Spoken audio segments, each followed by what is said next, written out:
Hi guys, welcome back to Which Way to the Broom. This is your host, me, Jiminy's, with my two co-hosts, Eric and Dream. So a few announcements before we start the show. This is episode 16. We're going to be talking about developing psychic abilities and what are some of those psychic abilities. Just talk about those. And I really want to announce Occult Kitten's Black Arts new Feminine Mystic course. I'm going to go ahead and just read the description after what she put on WordPress. Do you want to enhance your feminine charm, be more alluring? Want to be able to work with perfumes, makeup and hair magic to create the aura you desire? Learn to build up your aura to affect others around you, create magical perfumes for yourself, reclaim the powers of the female genitalia by learning and working with the spiritual aspects of our feminine bodies. Reclaim and learn the derogatory terms come from and how they empower modern women. This course covers it all. The course is presented by elegant, mature manner without any lewdness or sex attached, so it's non-sexual. Through these topics may arise discussion. In lesson, elegance is always present. So these topics will get sexual, but it is not a sex course, if that makes sense. Enrollment details are as follows. Course cost is $55, due in full before acceptance into the school server. You must be 18 years old, have a valid email address, have a valid PayPal account, create a free Discord account if you do not already have one. And if you don't know what Discord is, you just go on to your app store and download it. It's a free, easy app that I have. And email Occult Kitten for your entrance into the school server. Once payment and enrollment requirements are met, course begins. Feminine Mystic course is typically about 6 to 8 weeks long. Course is located in the Discord server. Black Arts offers the full course, a school library, various posts on various topics, and access to other private servers, and for those who wish to remain in an uncensored occult environment. For those interested, please feel free to contact me on WordPress via this blog, Occult Kitten WordPress, or on Facebook, Tumblr, wherever her hashtag is. And then I'm going to upload this link to this video, and so that way you guys can have easy access to it. So after all of that, let's get into it. How are you guys doing? I mean, I'm doing good. How are you doing? We're doing good. How are you, Eric? I'm good. I'm good. No, actually, while you were plugging that course, I went and typed it in so I can have that in my browser, because that actually sounds like that could be interesting. So with the courses I do, like, I've found that I have to be very, very careful in how to manage any topic of sexuality, because then it gets, it can so easily get lumped in like a pornographic area, which, yeah. So. I'm very interested to see how that's put together, and it sounds like there's the whole blog we do is based off of that, basically, but we try not to take it to a place that's that would be like, we get a lot of our stuff banned already when it really shouldn't be, so I understand what you're saying. Yeah. Well, and even credit card companies can start to have issues with merchant accounts and whatever when you get so. But yeah, but more importantly than that, being able to handle the subject tastefully, without just tastefully and maturely. That's definitely, really cool. definitely. Awesome. Yeah. So psychic abilities. I guess that's what we have gathered here today for. Who wants to start this off? Well, let's see. The question came in from our last conversation about how to develop specific psi abilities like telekinesis, pyrokinesis, that sort of thing. Yeah, I'm going to start pulling that up. Actually, I'm going to pull up her comment specifically. I'm going to find it real quick. Go ahead. It's probably one of the most interesting topics to me, because I'm going to be straight with you. I've seen levitation happen, like just things rising up and then falling, or even teleportation, where a candle is on one location and it disappears and reappears across the room and falls, and invisibility. These things, like, I've spontaneously had a lot of this stuff just happen, the bitch of it is not being able to do it at will. I mean, like if you do it at will, that would be spectacular. Just walking around like, just teleport shit. Yeah. Make stuff. That would be amazing. Right. Figure it out. Anyone else think of Matilda when people bring up these things? Think of what? Matilda. Do you remember that book, the movie? No, Oh I've my never God. seen that. Eric, no. Well, okay, so with my upbringing, just so y'all know, is like I was raised hardcore Mormon and like way too hardcore Mormon. So like I didn't watch TV. Like I wasn't allowed to just go turn on the TV and watch TV. So like through my childhood, like we would watch family movies, but very screened, and we'd get one movie a week, and that was it. And then the rest of the time we were like playing outside or reading scriptures. So I didn't get to see, I guess, cool stuff like Matilda. Isn't that, it's like an orphan chick, right? I don't know much about it. Oh, okay. So basically, Matilda is a book about a girl who develops, you guys, I'm going to like butcher all of these like psychedelics, but she can move objects with her mind. So she was like a really smart child and her parents never really cared about her. So she just read a bunch of books and she got really smart and she could do all this stuff. And it's just, a slice of life about her with these abilities. And she can move all these objects with her mind and stuff. So that's what it was about. Oh, wow. Yeah, I've seen parts of the movie, but you guys, you both need to sit down and watch the whole movie because that was my favorite movie as a kid. Because it just was. So we all need to get together at your house and have like a Matilda night. God, yes, I would love that. It's perfect. Yeah, just select everyone from all around the country and have a movie night. You're gonna meet in the middle. I think that could turn into trouble. Find one of those drive-in movie theaters. We got one in my town, actually. Wow. I'm playing this now. Okay. But yeah, so I knew this guy back in high school that could light candles with his mind. And what he would do is he'd take the candle, just a regular tapered candle, and he'd put some kerosene on the wick, and then he would gaze at it, and he would visualize and I guess channel the element of fire, elemental fire. He'd bring it into himself until he could feel that heat inside of himself, and then through his eyes he would like inject that fire and feel like he would feel and imagine a ball of elemental fire sitting on top of the wick. And as soon as that felt solid to him, then he would take the element of air and then just push some air towards it, and boom, it would light on fire. And he said it took him like 5 years of daily practice to do that. I'm like, well, that's cool to be able to light a candle, but like I can do it pretty quickly in just a couple seconds. Yeah. So like it's possible, and it's like freakish too. It's like it's really cool. That would be a really cool ability to have, but it seems kind of useless. I mean, especially where you have so many other mundane ways of making that come about. So yeah, it's like science versus magic, kind of. It like that's what it's becoming. It's like people used to practice magic to do all these things that now we do with science. So yeah. do you guys think? Sorry.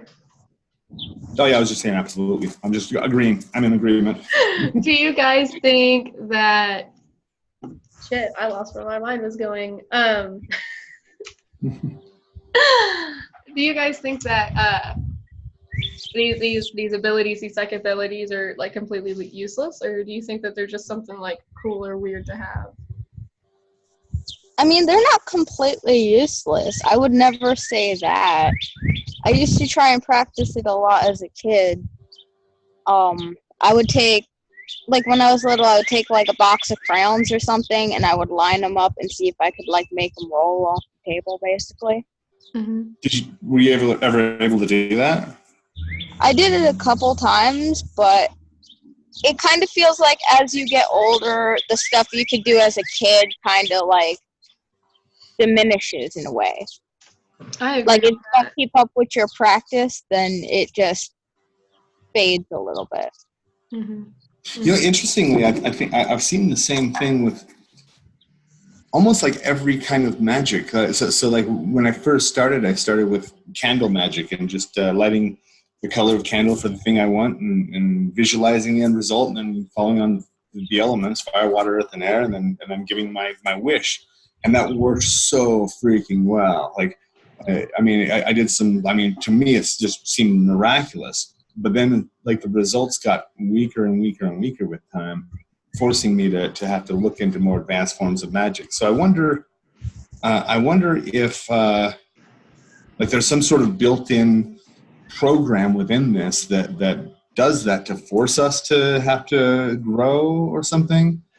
But I mean, it might be like, you know how if you live like a 9-to-5 life, you do the same thing every single time, it gets repetitive, and things that were exciting in the beginning are just not as exciting after you do it like 54 times in a row. It kind of loses its meaning after a while. I think that's the thing that causes us to grow like that. Yeah.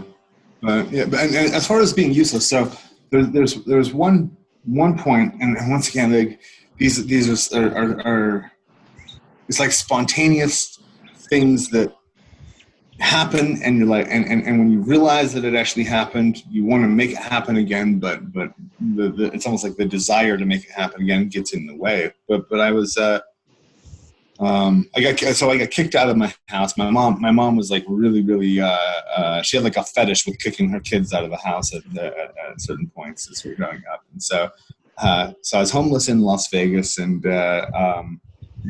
like sleeping under the bleachers at school, and sleeping in girls' closets, and wherever I could find to sleep and eat and all whatnot. But my friend was in trouble with his older brother, who was like a ex-military guy that had a small cock and a big ego, and was taking it out on everybody. And so his brother was like rampaging through the house, and we were like next door, kind of hiding and trying to figure out what was going on. And he's like, we've got to go get a better look at what's going on. And I'm like, all right, well, tell you what, let me see if I can make myself, invisible. What I had read from reading some Crowley stuff is that you can put like a cloak of invisibility around yourself that makes it so people don't notice you. It's not that you're invisible, but they just don't notice you. And I'm like, okay, cool. So I visualized like a bubble forming around me, and I focused on the element of air, and I imagined myself becoming invisible, and seeing that, feeling it as clearly as I could. I had like my 4 friends are there with me, and they're all putting that energy towards that. So I jump on the sidewalk, and I just start walking, just casually stroll right by his house. And his brother knew me, and his brother did not like me. And so if he had seen me, it would have been bad news. But I walk by, and I look into the open door where his brother's throwing a fit in the house. I even stopped and kind of looked in for a minute, and saw what was going on, turned around, came back, and was going to give my report to everybody. And all of my friends were like jaw dropped. And I'm like, whoa, what's up? And they're like, you disappeared, dude. I'm like, what do you mean I disappeared? They're like, no, like, they saw me walking. They saw a gust of wind hit me, and then I physically disappeared from sight. That's nuts. That is nutty. And once again, I've never been able to reproduce that I know of. And in my perspective, that didn't happen. I was just doing my thing. I was hoping that the guy didn't see me, but to their perspective, I literally vanished. And that's nutty. And so like, that's like extraordinarily useful in that situation. Yeah, that is insane. Yeah, that is just absolutely crazy. Because like last week, a couple weeks ago, actually, I did an episode on glamours, and I was talking about like throwing a glamour, and it's like you yourself were developing a glamour, and then everybody else was throwing that same glamour onto you. And like that's just cool that you brought that up, because like the other day I was literally sitting somewhere thinking like, man, I wish I could be invisible right now, where no one can see me like leave or come into some place. I don't know why I was thinking about it. I was like, man, if I could be invisible right now, that'd be the shit ever. Yeah, and so like I have a lot of times that are like, people are just like, whoa, how'd you get there? And I'm like, I walked.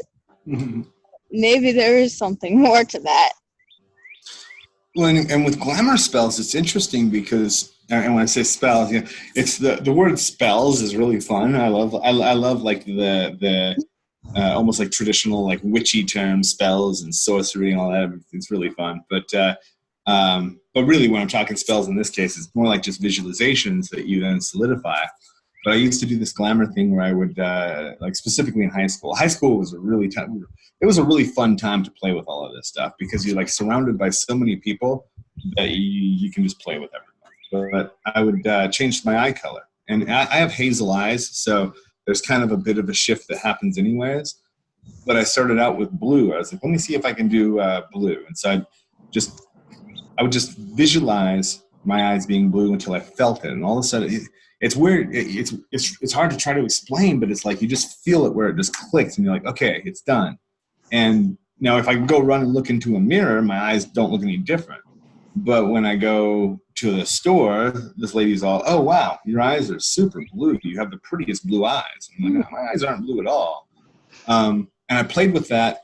And the last eye color glamour I did was purple. I'm like, there's no way that people are going to see purple eyes. But sure enough, this some girl at school looks at me. She's like, "Oh my God, your eyes." I'm like, "What's up?" She's like, "You got purple eyes." I'm like, "No, I don't." She looked again, like looked even closer, and she's like, "Oh, never mind. That was weird." And so the glamour spell has a really interesting thing where it's like an instant impression that people will get, and if they look closer, then it's like this they see through the illusion. Yeah, the way that I explained that in the episode, I said that you're not physically changing your eye color. I actually used eye color as the example in that episode, which is funny to me that you used that example as well. But I said that you're not physically changing your eye color. You are changing the impression that people have of your eye color, where they're not seeing the eye color that you've changed it to be. You're changing their impression of you're changing their reality of what they think it is. And yeah, that was really interesting, I think. Let me ask you something, the both of you. Now, when you do these things, do you see it yourself, or do you never see it? I think you feel the way that you can feel it affecting you. But when you look into the mirror, your eye color to you is the same because the spell that you're casting onto yourself. I have never actually done the glamour on myself, but I'm pretty sure I like the example you used in your video, though. You said make a pair of energy contacts. Yes. I like that.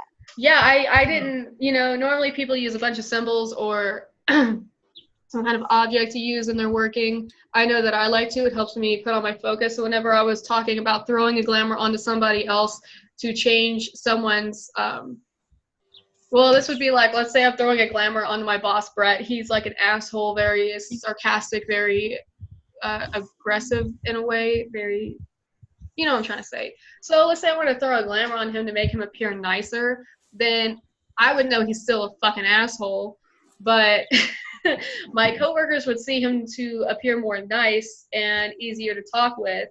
And for that, I said, like, throw a cloak on him like a giant sheet. Like, where my glamour is like a sheet, an astral sheet, and I throw it on him. You see, I would do the opposite of that if I had a boss like that. I would do, like, show yourself as you are. Yeah. I mean, but then that can change, like, if you have, like, some chick that you hate and she normally is kind of nice, but you just hate her and you throw a glamour on her to make her appear to everyone else how you see her. So, I mean, it can work in your interest or it can work against it. Yeah. Now, one thing that's interesting is that the way I think most people are performing forms of magic almost all the time, and so the way that you feel internally tends to be what you radiate out to the rest of the world, and so people who feel beautiful usually look beautiful, and you can see that change. Now, I was talking about you, exactly. Actually, I'm talking about both of you ladies, but well, thank you. But whether or not that, you know, you asked Dream if you can see the results yourself, and for the most part, for simple like instantaneous glamours, no. But so glamour magic itself is a form of shape shifting, and you know, the first level would be like a mental shape shifting where you're shifting how people just perceive you instantly. Then you can have an astral shape shifting where people can feel. So for instance, if I go. I sometimes find myself in rough parts of rough towns doing usually rough things, and so if I don't want to get fucked with, I will. I'll make myself. I've actually got like almost like a monster appearance like that I have in my head that I just focus on myself like looking like a literal monster, and Yeah. People. It's not necessarily like they'll see me and think I'm a monster, but they'll feel something that they just don't want to fuck with. Now, you can take that whole shape-shifting thing the next level of physical. So an exercise that I did for like a year, because I had gone as far as I could with my workout routine and my diet and supplements and everything to have the kind of physique that I wanted. And like everybody, including my personal trainer, was like, all right, to get to the next level, you're looking at doing steroids or doing this or that. And I wasn't interested in all that. I was like, you know what? There's a magical solution, I'm sure. So what I started doing is I've got a full length mirror in my bedroom.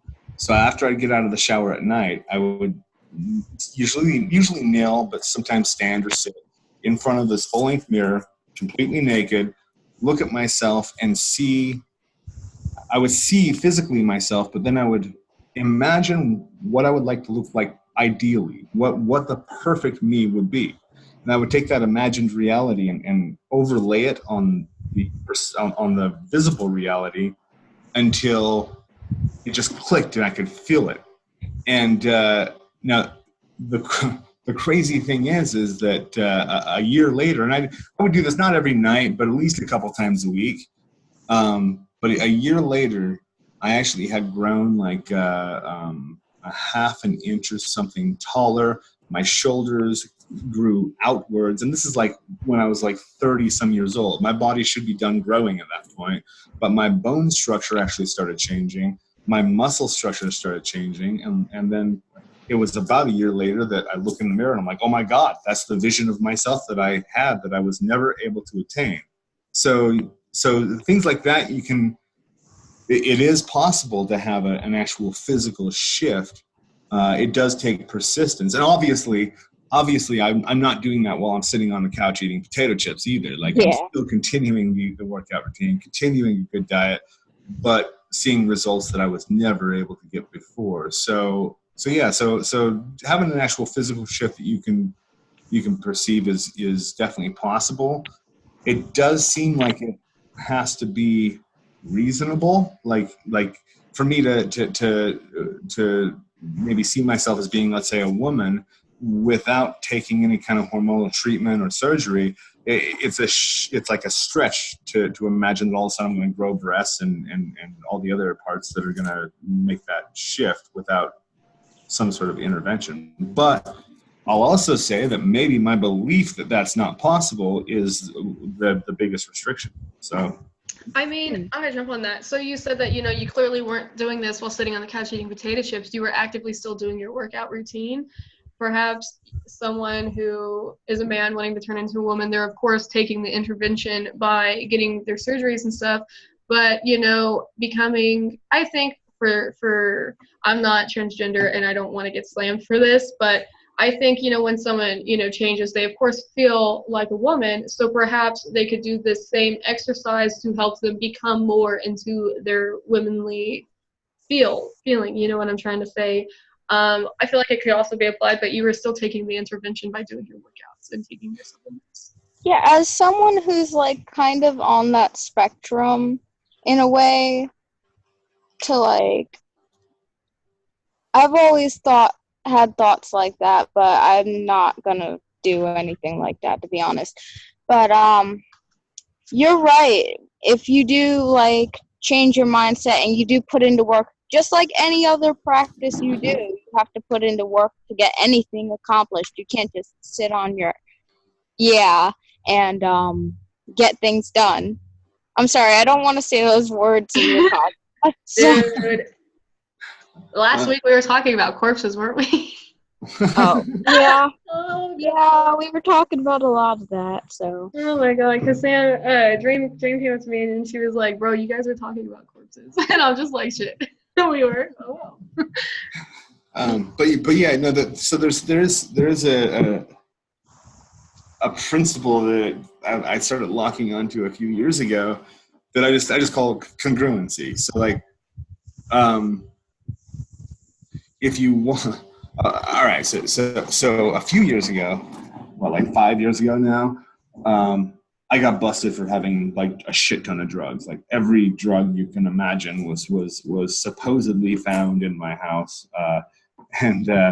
So got arrested and all of that. Now, I was fighting the charges, had a good lawyer, calling the demons that I needed to call, but it seemed like I was not getting traction. It wasn't going in the direction that I wanted it to go. And a mentor of mine says, "Well, are you in congruency with what you actually want?" I said, "Well, what do you mean?" He goes, "Well, you're trying to convince a judge and jury that you're not a drug addict or a drug user or a drug dealer, but you drive around town smoking joints and hanging out with drug dealers. Like what you got to make sure that your thoughts, your feelings, and your actions are all moving in the same direction. Otherwise, you're sending a complete mixed signal to the universe."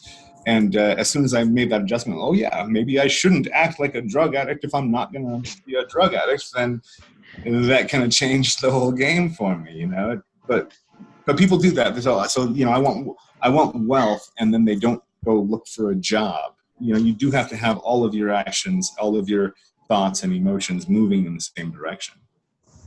Yeah, definitely. I agree on you with that. It's like you'll see so many people and they're just like, oh, magic will take care of it, or praying will take care of it, or whatever else they believe in. God will take care of it. Whoever they believe in will take care of it. And I'm just going to sit here and do nothing. And like, I do not believe in that. Fate will take care of it. It's my fate that this will happen. No. You need to put in the effort. And you need to get shit done because you have to do things for yourself. No one's going to come and save you if you can't save yourself, you know? Absolutely. Guys, I love this topic so much. And to jump back onto the, the psychological powers here, do you guys seriously, do you guys think like magic itself is a psychological power that you can use? Like ship-shifting glamours, do you think they're like, you know what I'm trying to say? Like I said, I'm going to botch like all of these like psychological terms for different kind of powers. I'm serious. Well, so there's, I mean, and that really is the big question. I actually had the same kind of thing popping in my mind. All right, so with all of that we just said about having to be in congruency and whatever, that could easily make it sound like, well, this is just like a self-help philosophy that you believe in yourself, you pat yourself on the back, and then you just go do normal things and have success. But there is an intervention that is undeniable over and over and over again, where all of a sudden, once you become congruent, once your actions, thoughts, and emotions are all moving in the same direction, all of a sudden the prosecuting attorney decides to drop all the charges, or that the job that you've been looking for forever that's been evading you all of a sudden just pops up. So there is a definite unexplained supernatural event that happens when you do all of this. So it's not just psychological, but there is the psychological aspect is the most important part of it. With anything that we're like, anything in our reality, our whole reality as we observe and enjoy it it's happening in here. You know, it's like when you watch a movie, it's really interesting. When you watch a movie or play a video game, you forget, if it's a good movie or a good video game, you forget that there's a screen. Like you all of a sudden you're just lost in it. You forget that you're looking at a piece of glass. And this reality is not that much different. We're filtering it through all of these sensory filters, but it's really all happening right in here. And so once you start changing what's in here, the perceived reality is easily manipulable. You look at the double slit experiment. If you're looking at electrons and you're trying to measure them as they pass through these slits, if you're trying to measure them as particles, they're particles. If you're trying to measure them as waves, all of a sudden a particle, a physical particle, becomes an energetic wave. To like the core makeup of our reality changes depending on how we're viewing it. And so yeah. Yeah, did you ever hear the I don't know if it's like a theory or it's scientifically proven, but they did an experiment with light. And when you perceive light, all you see is like the light energy. But when light is not perceived by a human who thinks it's just light, it takes on a crystalline form.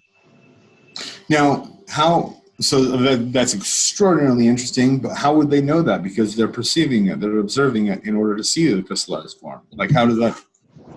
Supposedly, I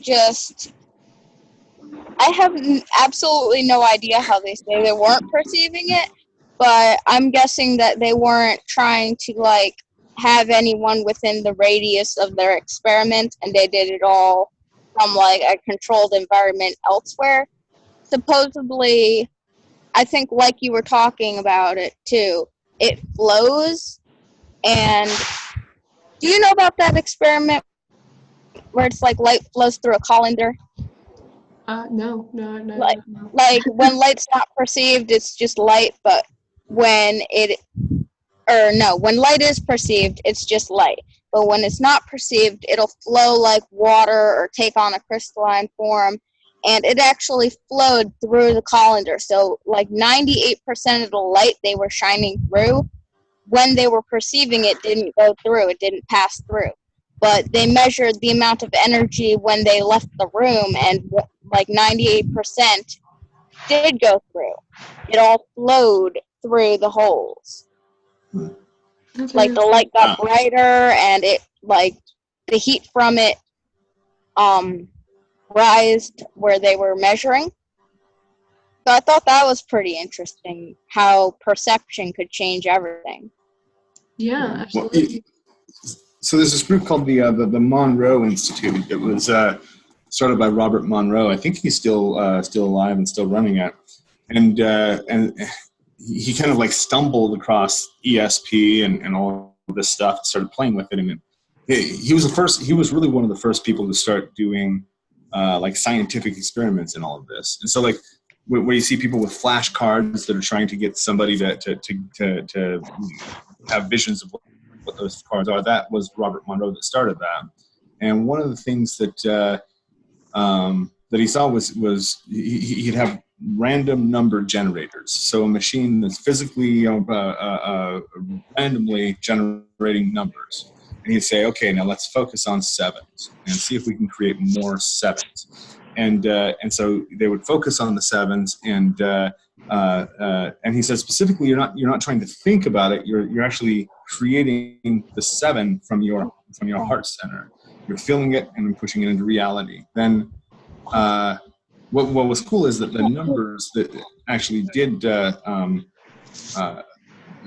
it's not like all of them turned to sevens, but statistically the number of sevens that started appearing in this random number generator just jumped massively. So then he took the experiment to another level, and he pre-recorded the random number generator. They already knew what those numbers were. They had a record of it, and then people were able to change it by pushing it. So they were able to change a magnetic recording on a disc in the past by thinking about it at the moment and pushing the number they're looking for. So it's like it really brings into question the solidity of this reality, like as a whole.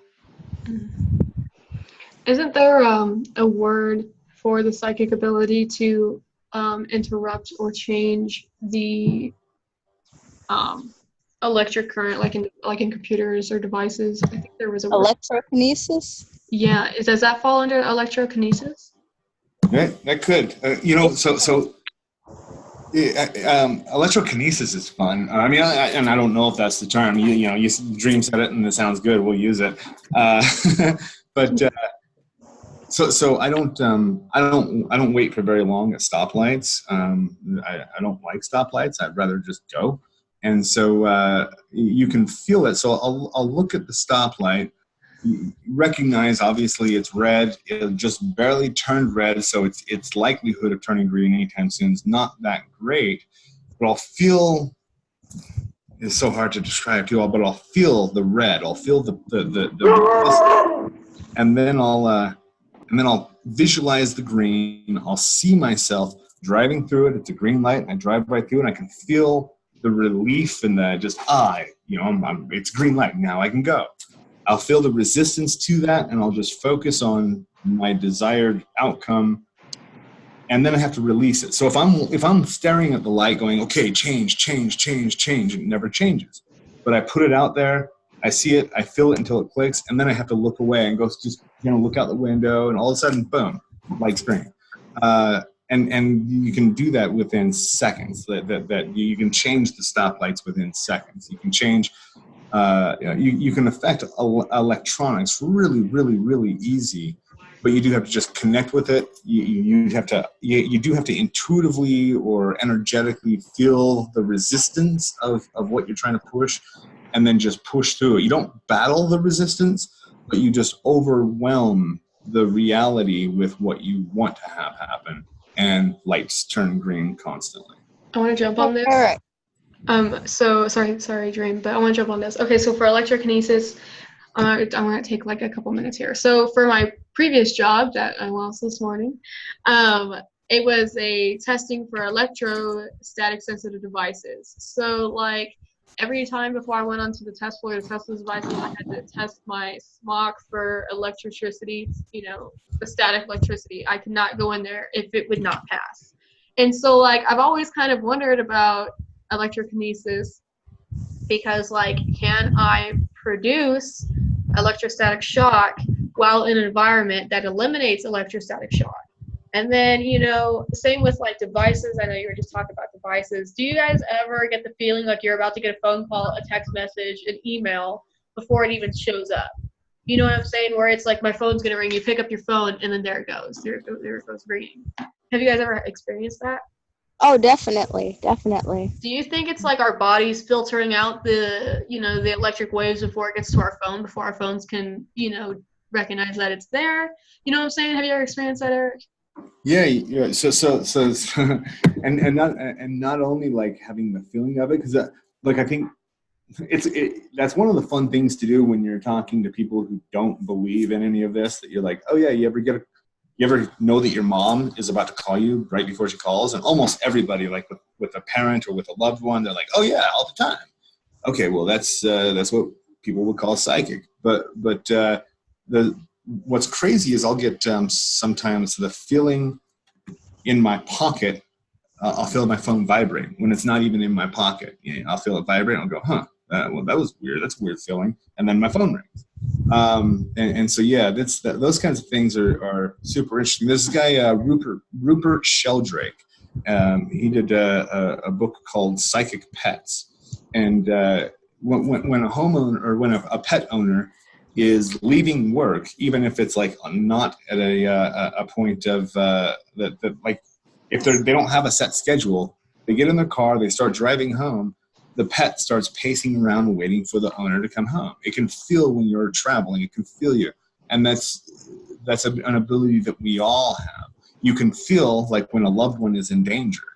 You can feel when one of the craziest things, and I'm not craziest, but because it's so common, I guess the craziness is that it's so common, is when you have that little feeling, that little like nagging feeling about something, and you ignore it, and that's when disaster strikes. Like almost every time. Oh, definitely. I've experienced that before so many times. Like I'll have first day of school, my little sister goes down to the bus stop alone in a new town. some guy tries to come up and kidnap her. I immediately run out the door, run down the block to go find her because I knew something was wrong. She didn't even call me or anything.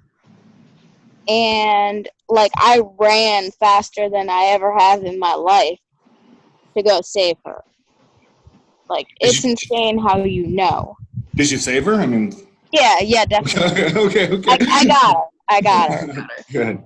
Yeah, and you know, I'm gonna jump on this. So, a long time ago, I was like with an ex, like I was 16, just coming into the craft, you know, and like I don't know what I knew I was doing. I mean, I know what I was doing then, now, but not then. So like what was happening is like when we would like cuddle, like either like after sex or just, you know, sleeping together, it would feel like our souls were like merging or touching each other, like some kind of living invocation with one another. It was really weird. Anyways, so like I still feel that connection to him, which is so weird. I don't know if it's because he took my virginity or if it's because we practice this so often, but I feel this connection to him that is beyond anything. And I still have this kind of weird connection with him. Or sometimes down the road, he comes into my mind and I'm like, hey, something's wrong with him. And I've proven it before because, I mean, I don't talk to him anymore because, you know, I'm getting married. I don't need to be talking to him. But where in the past, I've messaged him, I'm like, hey, what's going on with you? Are you okay? And he's like, no, I'm not okay. Like, and it would have been like something major, like major. And it's really interesting. And I've done that before with some other person. And I think I'm starting to develop it with David as well. But it's really interesting because you just know something's wrong. And you might be miles away. Like the ex-boyfriend I mentioned, he's in Oklahoma, another state, like completely, you know, hours away from me. Yeah, and like, can I jump on that for a second? Absolutely. Because you know my specialty is literally in my name right now. The weaver part of my specialty is like energy weaver. And the thing with me is that I can see all those little connections between everyone who knows anyone. I can see those connections. I can jump on those connections. I could hop from you to David, and you know I've done that for you before. Like, where I've just checked people out and I'm like, this ain't gonna end well, you need to like pull yourself together. And I know that everyone really has those little energetic like threads to every single person they know. And even if you cut them, if you think about that person, you will still create another one over that. So the only way to really sever them, even with the cutting of ties and everything else, is to completely, like, the worst thing you could do to that person is forget about them, because then they can't have any power over you anymore. Yeah, that's actually interesting because I have a standing rule that when I curse people, which every now and again I have fun doing that, but when I curse somebody, specifically like death spell, my intention is for that person to no longer be on this earth. After it's done, I don't speak their name. I don't think about them. I don't worry about how they're doing. They're gone to me, and that's, you know, it's like people have. People are always getting in their own way, and so they'll do like a curse or they'll do a removal spell, and then like every 2 days they're going, well, why is that guy still alive? He's doing so good. I just saw him; he was smiling the other day, and it's like, oh, you gotta like. When you do that, you're acknowledging their existence, and it's like when you see them, imagine that they're not there. Completely eliminate them from your reality, and the astral is going to take care of its own, because as below, so above. Yeah. No. Dream. Where you're talking about the threads that connect everybody, and you can hop on all of that. First, that sounds like that could be really fun, really cool, especially when you're talking about like sexual experiences. I bet you get to peek in and have all kinds of interesting connections with people. But it also sounds like a curse. That's got to be really hard to shut off sometimes. Yeah, definitely. And especially, I don't know what is up with me, but like I can see the energy waves. Like, if I ever go around power lines, it'll like distort my sight a little bit, like my physical sight too, to where it's like, you know how you see a road on a really hot day and it makes that illusion? Mm-hmm. I'm constantly seeing that with like every single little bit of energy that there is out there. Yeah, and see, what's interesting is whenever you mention threads, you know, as you both know, I previously worked with arachnes who learn how to cast out astral threads, like an astral web, Yeah. so that way I can feel like anything is So like proud a of you. flag on my web. Yeah, dude, that was like the coolest working I think I've ever done. She was the only deity I've ever like invoked, and it was like the coolest working ever. I mean, like. And it's really interesting when people are like, oh, magic isn't real. And I'm just like, well, I invoked her. And when I was doing this working, I had migraines. I don't have migraines. But when I was sitting there doing this working, I literally had migraines. And it just hurt so much. I've never felt so much pressure inside of my head because, yeah. And just, it was so interesting doing that working because after I finished, it was like there was a grid like on my arm. And then I could feel when something was like moving around on my arm. And then I had a really close companion, you know, Simon. He was like sit right here on my wrist always whenever he was clear by, and you could like I could tell like a little detector. Like it was just the weirdest experience. Yeah, it sounds like you're starting to develop the same way that I did with Yeah, but like the, it was like if he was close by, it was very strong, prominent energy, like he's in the same room with me. But as he was like farther away, like either like inspecting my webs or going around my perimeter on my wards, you know, like I could feel like he was moving in a distance away from me. And then like the coolest experience, like I was like sleeping like a few nights after I'd done that working, and like it was the coolest thing ever because like I closed my eyes and I could feel this dragon like moving, and it was the most amazing thing because I could feel its wind coming onto like my physical body. And I mean, it was the craziest shit, but I was like, man, like what did I take? Did I take some LSD? Like it was crazy, but man, it was like the coolest experience ever. So can once, all right. So telepathy or empathy on a psychic level is, in my opinion, super easy to develop. Just turning your attention to it. I used to go sit in the mall and just watch people walk by and just try to feel what they're feeling. Mm-hmm. And I love doing that whenever I'm working at a cash register because, like, for example, like, I can't, like, sit there and read people's minds, but based off of their body language and what you can imagine is going on with them. Like, there was this girl came up. I knew she was going to a cemetery. She was buying a bunch of flowers. I knew she was going to a cemetery. And it wasn't Memorial Day or anything. It was just a random day, nothing connected with going to the cemetery. But I knew she was going, and so what I did, she bought a bunch of different flowers. There were like $1 flowers and $3 flowers. I rung them all up as $1. I knew she was going to the cemetery. I knew she was going to go visit some dead loved one that she was very close to. She came back and was like, hey, you undercharged me for those flowers. I was like, I know you're going to the cemetery. You're already probably having a rough emotional day. I'll give you a break. And she was like, how did you know? And I'm just like, I can just guess. And she was like, well, take this money to make up for my debt in these flowers. I'm like, no, it's no big deal. Go on about your day. She gave me the money and was astounded by the fact that I knew she was going to the cemetery. And like it was really interesting experience. And you can kind of just tell what's going on in people's minds. And same with like people at work. Just when you closely inspect someone, you can tell what's going on in their mind. I feel that way. Yeah, and usually like the more you focus, the just like anything else, the more you turn your attention to it, the stronger it gets, the more instant it gets, and you know, to the point like, I mean, I'd see somebody and be able to instantly go, oh, she just got in a fight with her husband, and blah blah blah blah blah, and like the whole like story just kind of is instantly there, and just about all the time, if I pursue it by asking questions or whatever, it usually pans out to be true. What was the hardest part, though?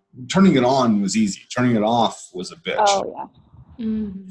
So it's how a do you? gift and a curse. Yeah, I'm one. So are either of you able to turn it on and off, or is it just always on? I have such an issue with turning it off. What's your issue? I really don't know how. I'm a really open person, and like I have really bad issues with feeling my own emotions. Like I can bury stuff so deep that it won't come out for years. But like if someone else is feeling something, I'll like automatically like feel that and break down for them. And I don't know how to turn that off because I think because of like my lack of emotions for myself most of the time. Mm-hmm. For me, it's a pain in the ass to turn off. And remember last episode we were talking a lot about mental illness, and I think this is where like a lot of my struggles come from, is because I get very anxious if I can't read someone, if I don't know what they're thinking, you know? So whenever it is shut off, I feel like it's not my problem. The problem for me is when it's shut off, I have more of a problem. When it's on, I have less problems. The more that I'm able to communicate or be fluid with somebody, the more comfortable I am. And the more of a predator nature that I feel, the power struggle on my side is greater than the other person's, which makes me feel better.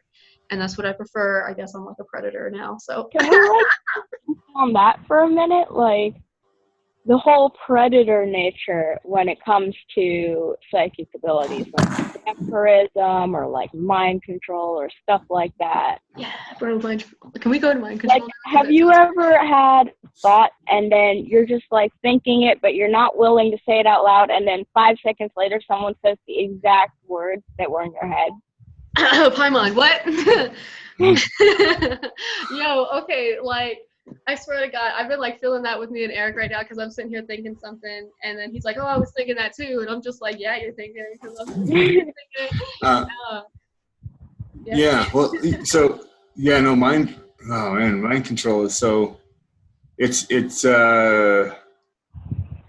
once again, it's all easy. Like all of this, all of these things. Once you awaken these abilities, it's so easy. It's like as easy as just pouring yourself a cup of water. You just do it, and so. A couple things. My whole take on mind control is it's really not too different from changing a stoplight. So you got to connect with where a person is currently at. So what are their thoughts now? What resistance do they have to the thought that you're trying to implant? So let's just say I'm trying to get a girl to give me her phone number, and I'm not going to ask for it. I want her to volunteer it, and so I'll feel that, I'll think it, and I'll start to kind of push it to her, and I'll encounter the resistance. Whatever the resistance is, that there's something there. You can't ignore the resistance. You can't ignore the current state. You have to accept it, and then it's a form of alchemy. You're taking lead, and you have to go through a process of converting it. You can't make lead just stop being lead. You have to take it through a series of conversions. So let's say her issue is that she's shy and whatever. Then I've got to go, okay, well, she's shy. Let's work with that. And I start to change that and maybe amplify her confidence. Maybe I smile at her, and then she goes, oh, well, even though I'm shy, he's already showing the interest or whatever. And then kind of gradually but quickly take the knob of her mind and just turn it just at the right speed, that it's not like shocking. If you're like trying to impress an idea on somebody and control their thoughts too fast, it's gonna be like a whiplash. It's like, hell no, that's weird. Well, I'm not gonna give this dude my number. He's a creep. But if you slowly turn the knob, then it's a natural thing. But you do have to, like I said, encounter the resistance that they have and convert it. And the whole time, with all of this, no matter what kind of magic you're working with, the real trick is that what you want to have happen needs to be more real to you than what is actually presenting itself. If you're buying into what physical reality is showing you, then you're stuck. But if your internal reality becomes the dominant reality, then there's no problem. Yeah, I agree there. And what I like to do with that is, like, if you do have more than just like 5 minutes to try and do this, I usually try and do what I do, like my name says again, in the dream state. I'll go in and I will dream walk to whatever person, and I will put that idea into their head. I'll just slip it in somewhere, have that conversation that I was supposed to have earlier in that day. And I've had people come up to me sometimes even and be like, hey, I had a dream about you last night, and you said this, this, and this to me. And I'm like, oh, great, you got the message.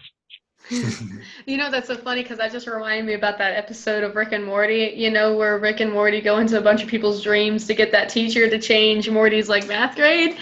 And I don't know why that made me think about that, but that's really funny. That's cool though. That's cool. And I wish that like it was that easy to just go and do whatever, because like my issue is that I'm so like proficient in dream magic, but all I ever have in reality of my own dreams is nightmares. I cannot stop it. I've like had so many, I've gotten used to it. Nothing really phases me anymore, but you still have that sort of like shock of, okay, that happened.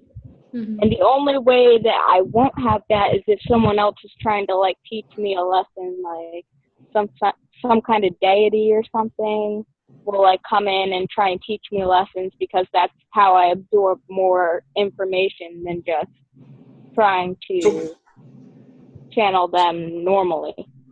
So when you're dream walking, so when you're entering into somebody else's dream, do you do that while you're asleep as a lucid dream, or are you awake while that person's asleep? It's a lucid dream. I wonder if you could see yourself as being two people. You have one person that's the dreamer, the other person that's the dream walker, and then you walk into your own dream and change it. I mean, I'm sure you could do that, because I know if you have those, I have dreams sometimes in like the third person where I'm sitting there watching me. If I would take that third person point of view and make it into a point of view for myself, then I'm sure that could work. That is interesting. I like that. You should try that, actually. Because I know about her dreams. They're pretty, like, intense. Yeah. No, so there was a... This is probably a story I shouldn't tell, but I'm going to anyways. Well, we're all ears. Right? Yeah, this is just us talking, right? Nobody else is listening. Yeah, no, totally. No one else is going to see this. But right? No, so there was this friend of mine whose sister was pretty obnoxiously vocal about how I'm full of shit and that I'm just making things up and blah blah blah. And I'm over at his house hanging out, and there's like a whole group of us. And she's asleep on a futon, like in the whatever room we're hanging out in, and she's just passed smooth out. And her brother goes, "You know what? You should do something to prove to her that this is real." I'm like, "Okay, like what?" He goes, "I don't know, pop something into her dream." And I've done dream work a little bit. I mean, like basically just to like enter, and while I'm awake, I just get into a meditative state. Put myself into the mind frame of that person's dream, let it appear to me however it appears to me, and then I'll take whatever form fits into that dream and then go have a conversation with the person. So pretty basic, but I was like, all right, so let me see if I can just put something into her dream. And I imagined like a monster demon type of figure, just as hideous as I can make it in my mind, and felt it and pushed it into her dream. Almost instantly, she starts screaming, and I don't know if you've ever seen anybody have night terrors, but it was absolutely like night terror, uncontrollable, screaming and whatnot. And finally, she wakes up, and we're shaking her and everything, and she is not like responsive at all. And then finally, her eyes jerk open, and she looks right at me, and she goes, "What the fuck did you do?" That's funny. When she had a dream, like her dream turned into, it's just like a nice dream just going along, and then all of a sudden the demon, exactly as I had imagined it, appears in her dream and rapes her in her dream. And then she comes out of it and she's like, that sucks. That wasn't my intention. Nevertheless, she never, ever, ever said that I was bullshit after that. That's terrifying.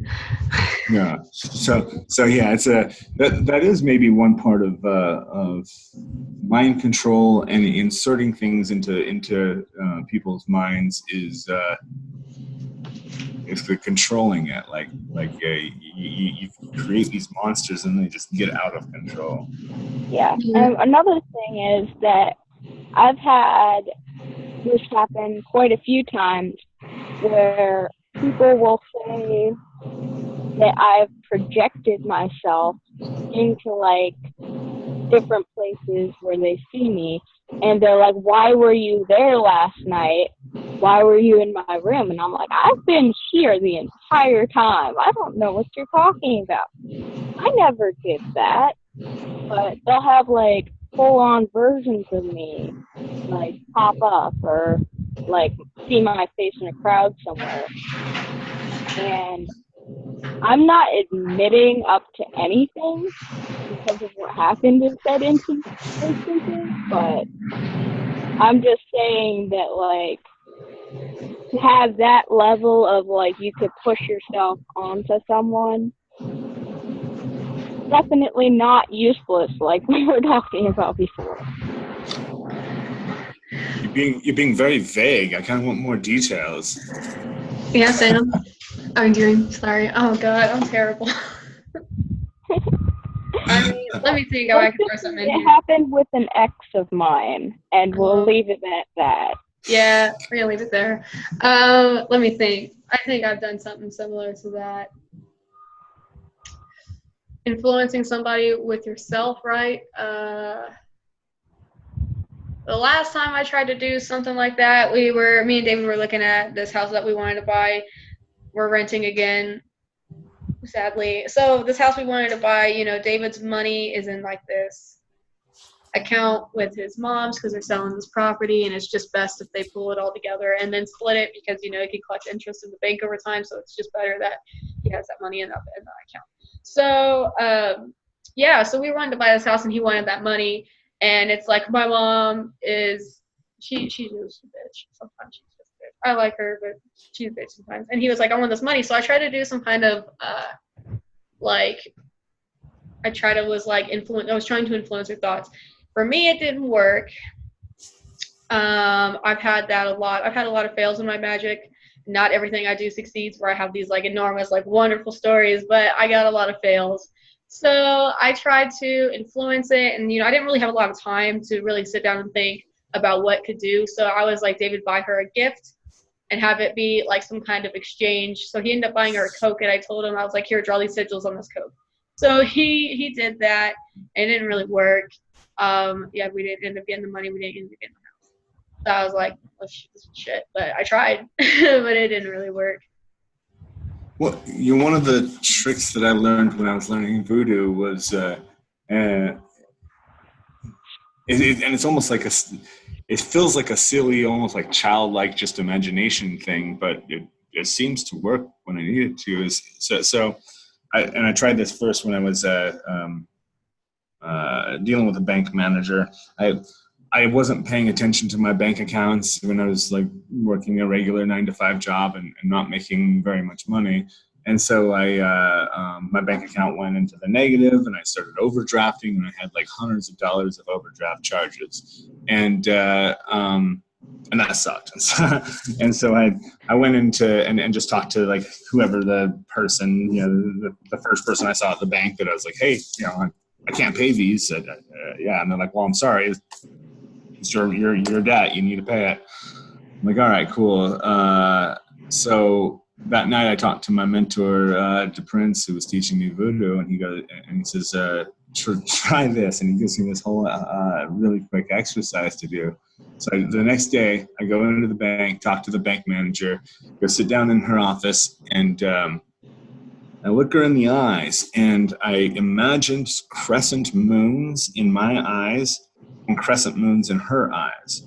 And the moon rays were moving between our eyes. And then I just told her, like I gave her a pretty direct command.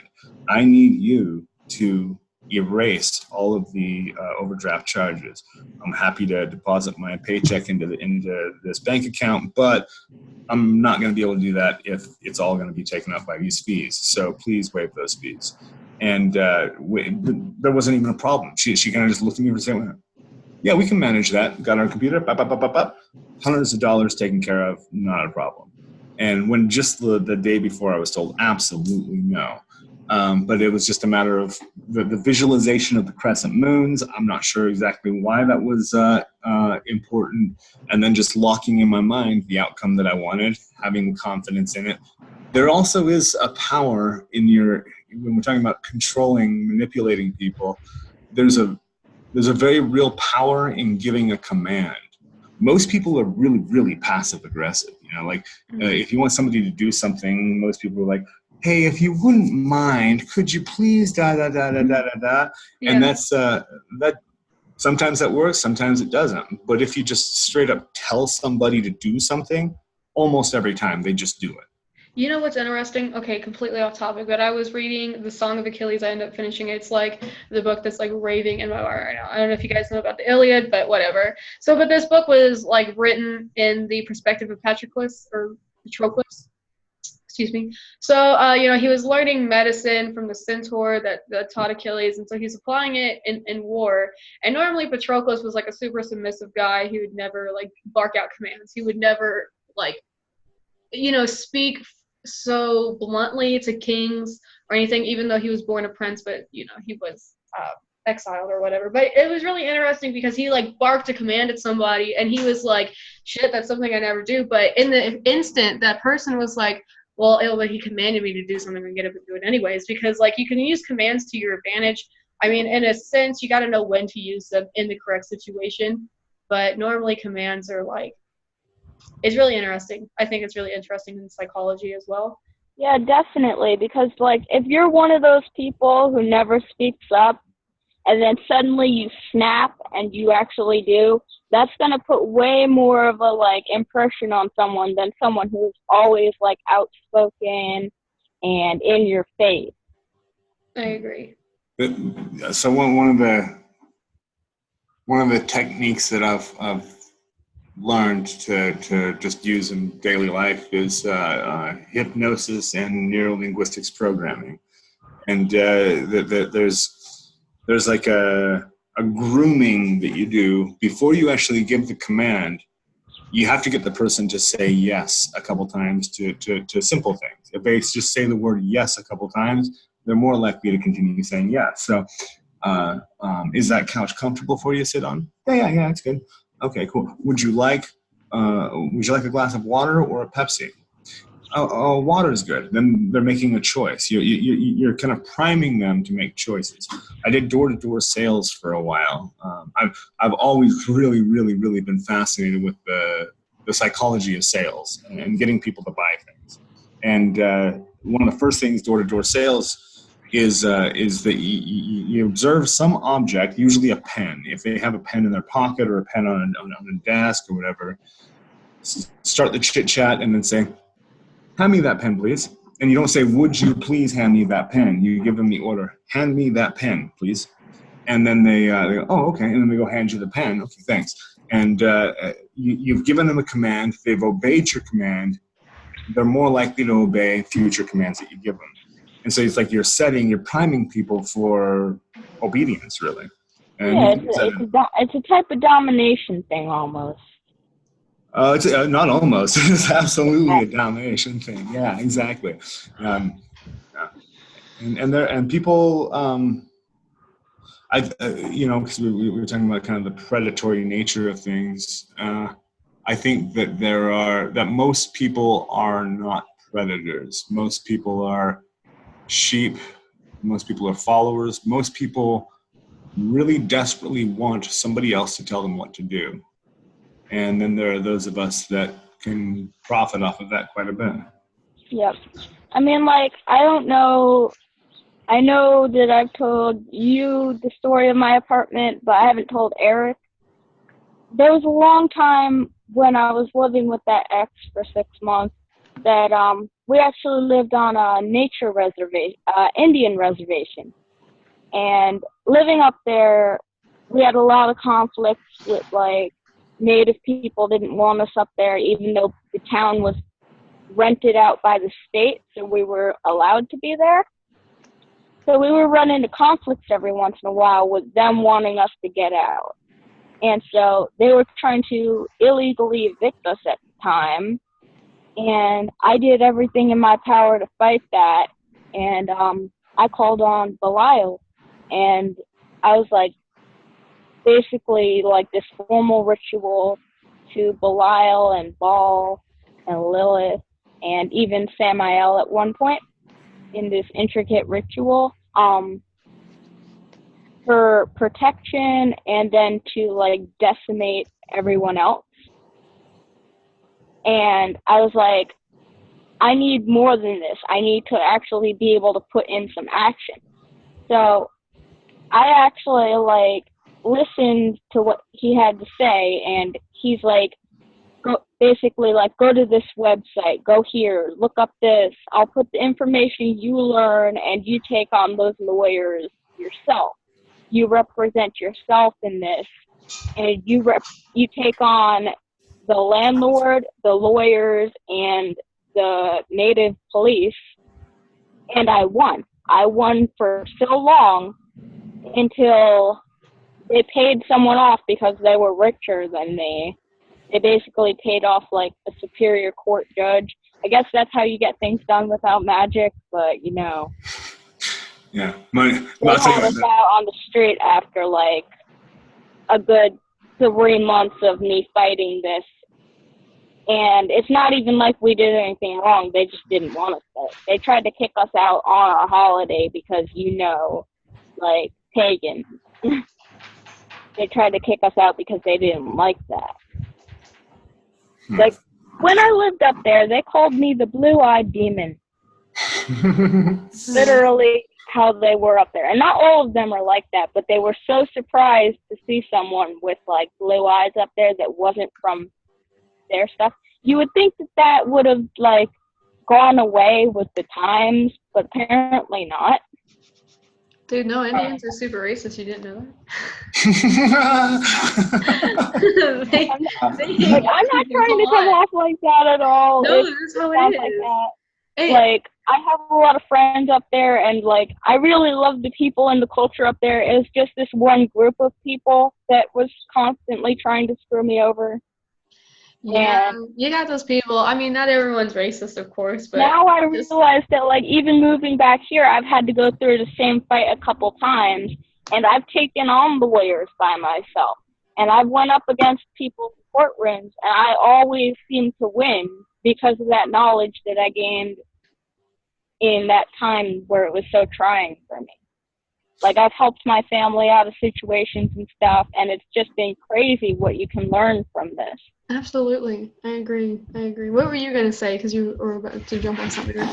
So we got here, I'm in southern Utah, and the tribe we've got here is it's a Paiute tribe. The bands, each tribe is kind of divided into different bands that are like their local chapter, you know. And so the band we have here are the Shipwits, and so Navajo and Paiutes have they have skinwalkers. I'm not sure how much you know about skinwalkers, but I got this. Yeah. I know this one. I thought about it. Thank you to the Lord. I'll tell you what, it's nutty. And so, and you know, this kind of fits into the whole psi abilities because this is like some of the nuttiest shit. I've actively looked around and asked around and tried to find these skinwalkers in order to have them teach me, and I've been told straight up, if you keep asking, you will be killed. You will be killed. Like, there's no question about it. Stop asking.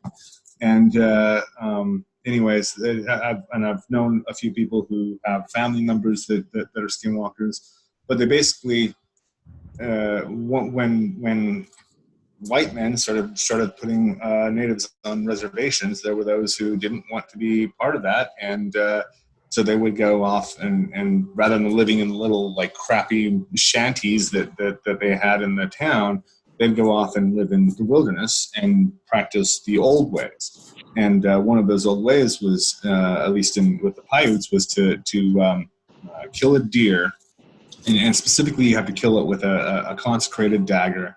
And so what they do is they cover themselves in weeds, cover themselves in deer urine, and then just lay there and wait until a deer comes, and then reach up and stab it, and let the blood drain all over them, gut it, take the skin, put the skin on themselves, perform a ritual of basically like a transfiguration of themselves into the animal. So there's like a merger between them and the animal spirit.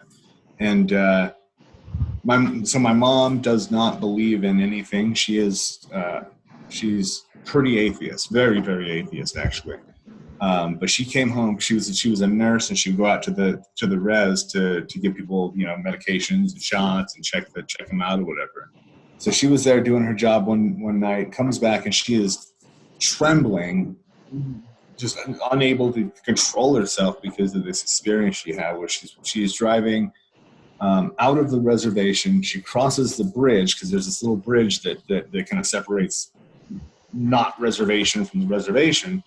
And she sees she sees a green glow out of her window, and so she looks over, thinking, "What the hell's that?" Looks over, and it is a Native American fellow, long black hair, and he's wearing deer fur, like deer skin, and he's running alongside her car, 50 miles an hour. He is running on foot, boom, boom, boom, boom, and he's glowing freaking green.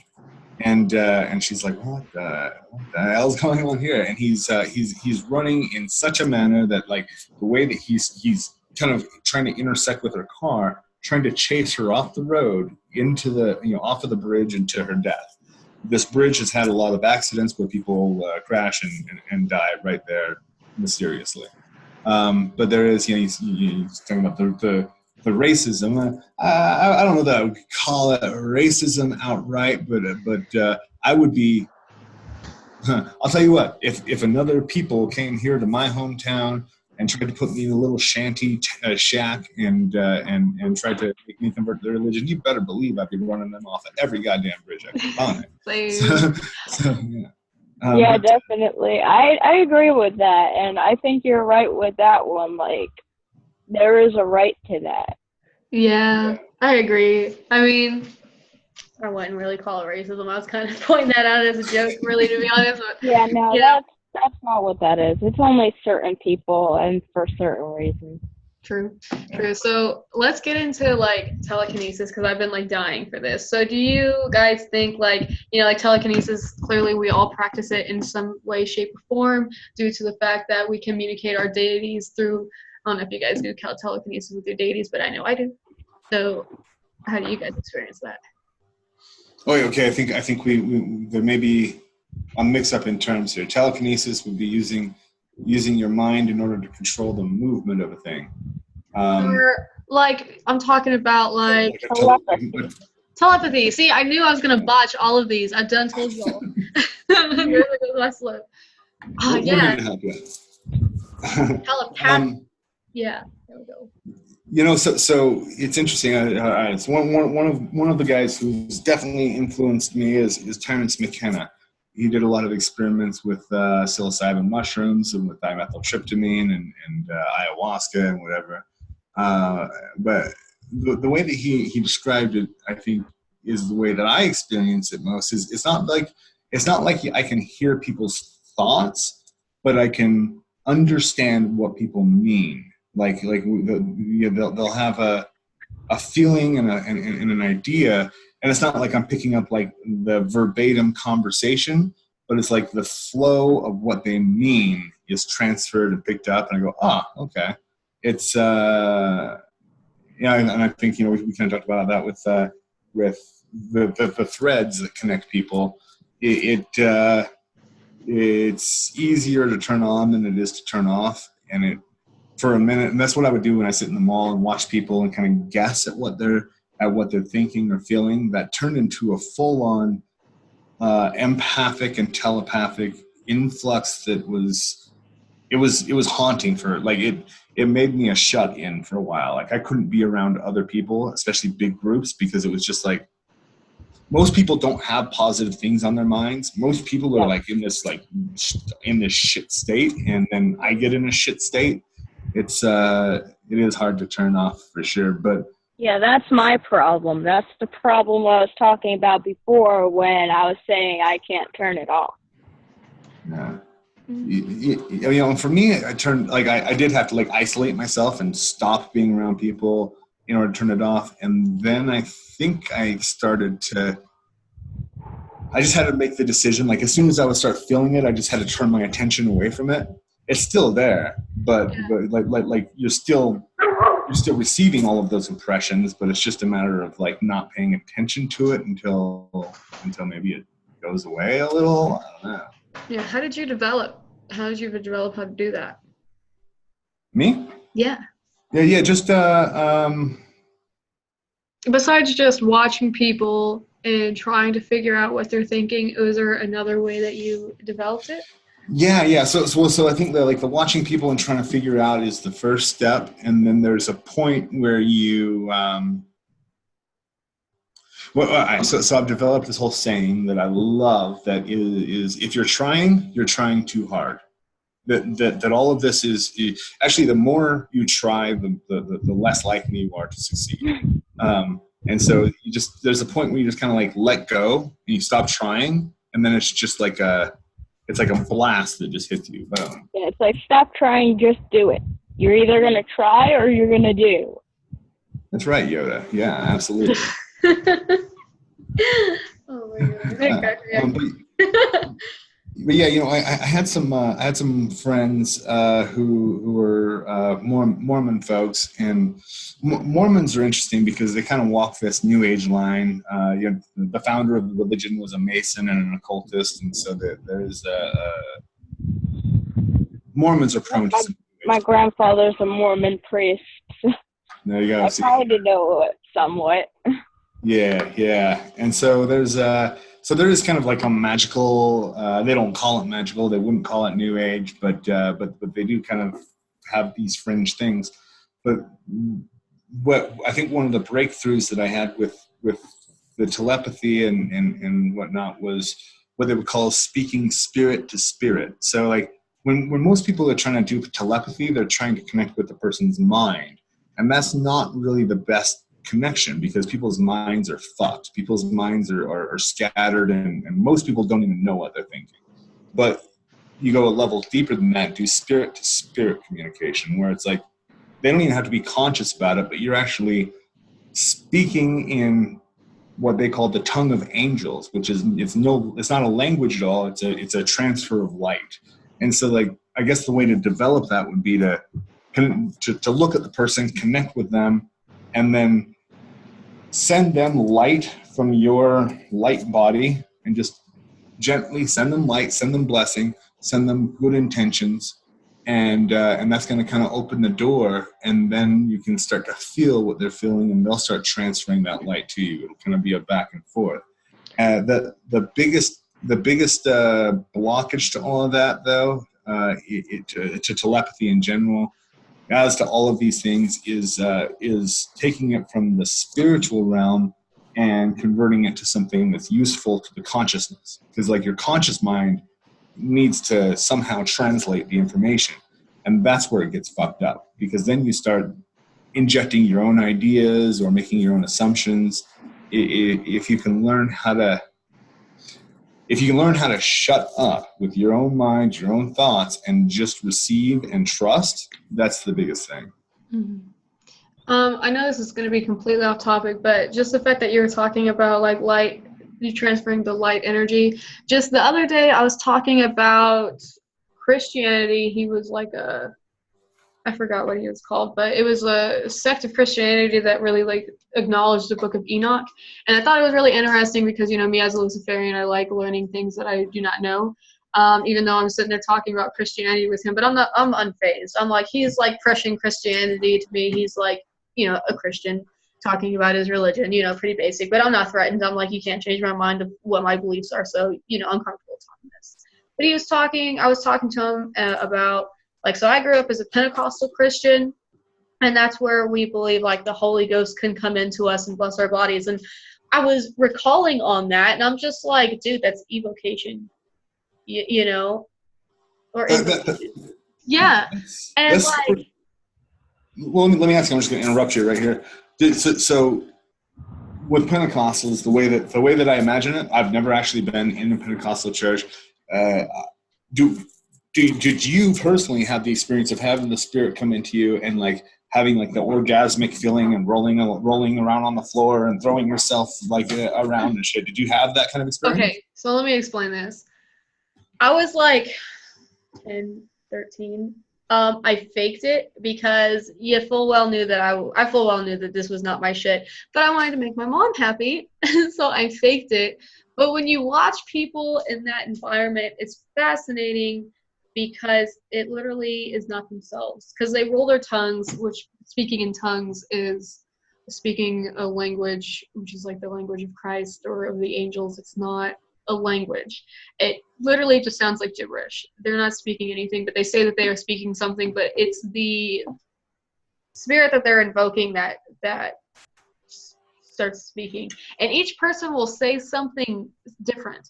Like I remember sitting in church, you know, with my mom in the sanctuary, and the pastor would start like preaching. He'll get angry, man. He gets angry when he starts preaching, and I'm just like, okay, it's just what I remember.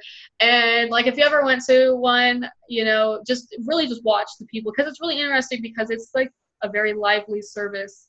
You have people running down the sanctuary with tambourines. I mean, just going nuts. You have the people who are speaking tongues, like crying, and it's really interesting when you watch it, because the service starts out, you know, like any other church service, singing and everything else. And, you know, it's really calm. The preacher starts preaching. He gets up there and he starts just talking. And then as it progresses, it gets extremely chaotic. You know, so like people ask me all the time, oh, you don't believe in Christ. I'm like, I believe in Christ. I think he's a legitimate deity. He exists.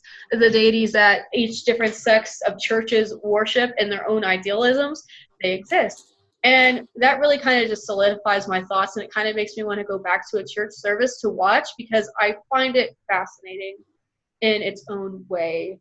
And I just look back at it, I'm like, this is witchcraft. This is all this is witchcraft. You guys don't even realize what you're doing. It's witchcraft. You're invoking a spirit, which is witchcraft. You know, and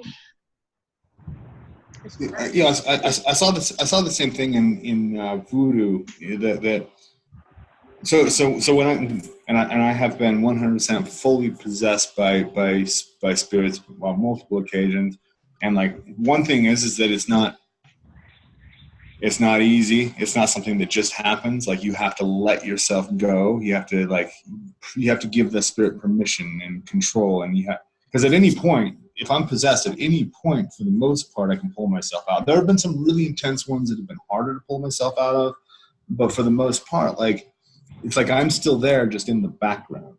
Now, going to an actual voodoo ceremony, like an official religious ceremony, it does seem like a whole lot of bullshit. It seems like people are they're getting themselves wrapped up into this ecstasy, and which is cool. You know, ecstasy is awesome. I've got nothing against ecstasy, but it's a different experience than actually having a spirit come through you and ground itself through you into this world. Like having an ecstatic experience and thrashing around and whatever, like that's fun, that's cool, it can have its place, and it can be useful magically, but it's not what I would really call like a full possession.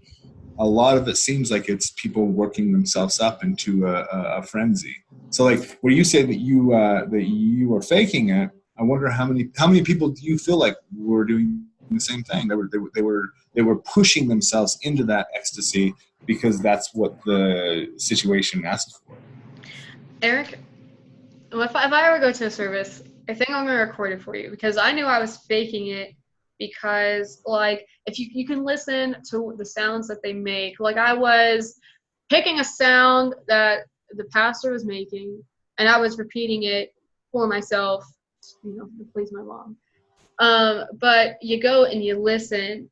What they are speaking is just so hard to replicate, and just it's so I don't know how to explain, but like if I could call them out on faking it, it's really difficult, because, you know, if you sit in a service, you know, I remember my mom being like, oh, I feel so clean when I come out of the service. And just, you know, applying my occult knowledge, I can see I can see how it develops, and I understand it in the way that I didn't when I was a kid, because of my knowledge now. So like when you say that they could be faking it, they probably could be faking it, but I don't know, it's just something you got to experience for yourself. It was really interesting to me because I made that connection the other day. But that would be a really interesting thing to go into a group of people, and mind you, a group of people who are predisposed to being judgmental fucks, and completely losing yourself, and getting into like the rapture of the experience, and really like acting like a lunatic, acting like an absolute lunatic, and letting yourself go to that extreme. That's it, and it's not that they're necessarily faking it, but I guess I question if it's a spiritual experience or a psychological experience. The glossolalia is interesting. I try as I might, I can't force myself to do glossolalia. I can't force myself to speak in tongues. But when words will just start coming,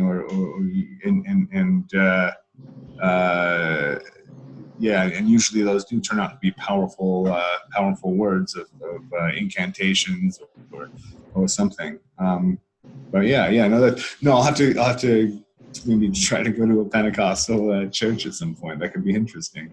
It's really interesting. And then my grandpa is really Baptist. My family tries to go to the same church, but my grandpa was like, no, I'm going to be Baptist.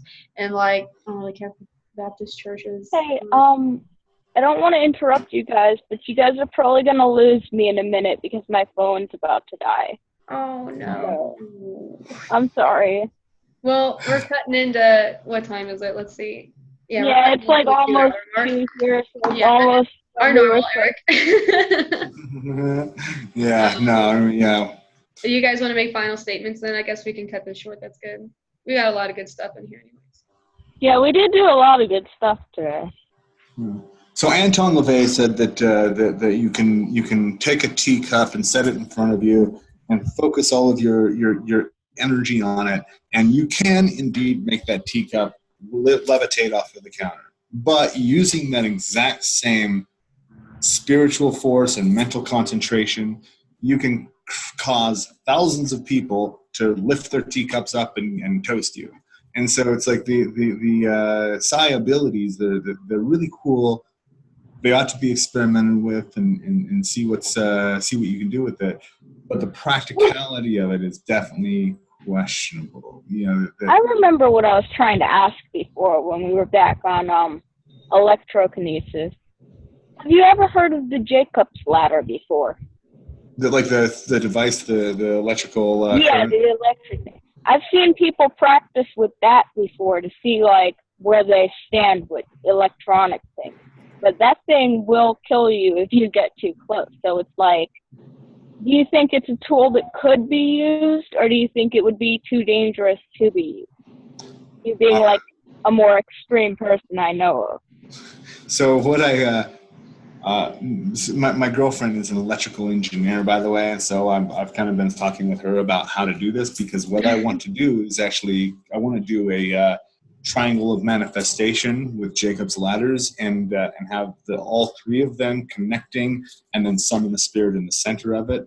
But I don't know, maybe that's dangerous. Also, another thing is like Tesla coils. I played a bit with Tesla coils, and those can be really interesting. I go to this this festival art thing in the desert, and they'll set up Tesla coils, 3 of them, in a triangle surrounding the entire area that we're hanging out in, and you can feel the resonance, the energy changes for sure. So yeah, but yeah, we're still deciding whether or not Jacob's ladders are going to be too that's crazy.